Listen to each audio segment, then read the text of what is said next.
দিনও গুলি খেয়েছে। আমার থেকেও ছোট বাচ্চাদের ওরা হত্যা করছে।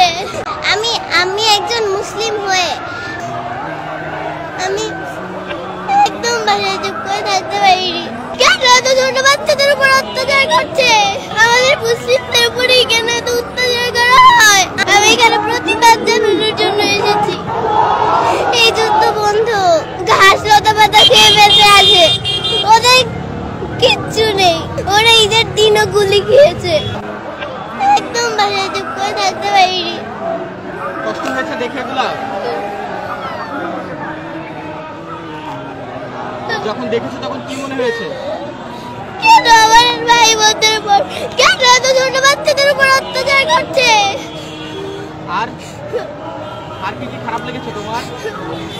আমাদের মুসলিমদের উপরেই কেন এত অত্যাচার করা হয়? আমি এসব ভাবতে পারি না। খুব খারাপ লেগেছে তোমার? ছোট ছোট বাচ্চা তোমার বয়সে যারা ছিল তাদেরকে তো আমার থেকেও ছোট বাচ্চাদের ওরা হত্যা করছে। ওদের বিচার চাইতে, ওদের বিরুদ্ধে আমি এখানে এসেছি। কে এসেছে তোমার সঙ্গে? আমার বাবা এসেছে। নিজে নিজে নিয়ে এসেছে। বাবা কোথায়? ওই যে